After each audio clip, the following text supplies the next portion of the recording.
രാഷ്ട്രീയ ചരിത്രത്തിൽ പിണറായി വിജയൻ എന്ന അധികാര ഗർവ് നിലംപൊത്താൻ ഇനി ദിവസങ്ങൾ മാത്രമേ ഉള്ളൂ ബാക്കിയെന്ന റിപ്പോർട്ടുകളാണ് പുറത്തുവരുന്നത്. പോളിംഗ് കഴിഞ്ഞു മണിക്കൂറുകൾ പിന്നിടുമ്പോൾ പുറത്തുവരുന്ന ഇന്റലിജൻസ് റിപ്പോർട്ടുകൾ മുഖ്യമന്ത്രിയുടെ ഉറക്കം കെടുത്തിയിരിക്കുകയാണ്. CPM-ന്റെ കോട്ടകളിൽ പോലും ഇക്കുറി വിരിയുക താമരയാണെന്നും അല്ലാത്തയിടങ്ങളിൽ പിണറായിയെ തോൽപ്പിക്കാൻ സ്വന്തം അണികൾ തന്നെ UDF-ന് വോട്ട് ചെയ്തെന്നുമാണ് സൂചന. വോട്ടിങ്ങിന് പിറ്റേന്ന് തന്നെ ഇന്റലിജൻസ് മേധാവി കൈമാറിയ ആ കീറ് കടലാസ് പിണറായിയുടെ രാഷ്ട്രീയ ഭാവി അവസാനിച്ചെന്ന മുന്നറിയിപ്പാണ് നൽകുന്നത്. ഭരണവിരുദ്ധ വികാരമല്ല, മറിച്ച് പിണറായി വിജയൻ എന്ന വ്യക്തിയോടുള്ള കടുത്ത അമർഷമാണ് ജനങ്ങളെ ബൂത്തിലെത്തിച്ചത്. തലസ്ഥാനത്തെ ഒരു യഥാർത്ഥ മാർക്സിസ്റ്റ് പ്രവർത്തകൻ പറഞ്ഞതുപോലെ, വിശക്കുന്നവന് അന്നം കൊടുക്കാതെ പണക്കാരെയും മാഫിയകളെയും മൂട്ടുന്ന പിണറായിയെ തോൽപ്പിക്കാനാണ് ഞങ്ങൾ വോട്ട് ചെയ്തത്. ഇടതുപക്ഷത്തിന്റെ ശക്തി കേന്ദ്രങ്ങളായ കല്യാശ്ശേരിയിലും പയ്യന്നൂരിലും തൃക്കരിപ്പൂരിലും ഇക്കുറി BJP ഉണ്ടാക്കിയ വോട്ട് വിഹിതത്തിലെ കുതിച്ചുചാട്ടം CPM-ന്റെ അടിത്തറ ഇളക്കിയിരിക്കുകയാണ്.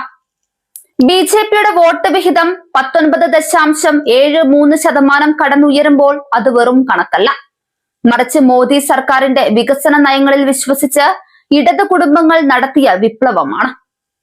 നിയമം ആവർത്തിക്കുമെന്നും മഞ്ചേശ്വരത്ത് വിജയം ഉറപ്പാണെന്നുമുള്ള ആത്മവിശ്വാസത്തിലാണ് BJP കേന്ദ്രങ്ങൾ. CPM ഇപ്പോൾ ഒരു രാഷ്ട്രീയ പാർട്ടിയല്ല, മറിച്ച് ഒരു ക്രിമിനൽ മാഫിയ സംഘമായി മാറിയെന്ന് G ശക്തിധരനെ പോലുള്ള പഴയകാല നേതാക്കൾ പോലും വിളിച്ചു പറയുന്നുണ്ട്. തളിപ്പറമ്പിൽ PK ഗോവിന്ദനെയും ഭാര്യയെയും വളഞ്ഞിട്ടാക്രമിച്ചതും അമ്പലപ്പുഴയിൽ G സുധാകരനെ നിഷ്ഠൂരമായി കൈകാര്യം ചെയ്തതും പിണറായിയുടെ പുതിയ കാളികുളി സംഘമാണ്. മുതിർന്ന നേതാക്കളെ പോലും തെരുവിൽ തല്ലുന്ന ഈ സംസ്കാരത്തിന് ജനങ്ങൾ മെയ് 4-ന് കനത്ത മറുപടി കൊടുക്കും. വിജയവാദം മുഴക്കുമ്പോഴും പിണറായിയുടെ മുഖത്ത് ഭയം നിഴലിക്കുന്നത് കേരളം കാണുന്നുണ്ട്. വേരും തടിയും തമ്മിലുള്ള ബന്ധമറ്റ മരം പോലെയാണ് ഇന്ന് പിണറായിയും CPM-ഉം.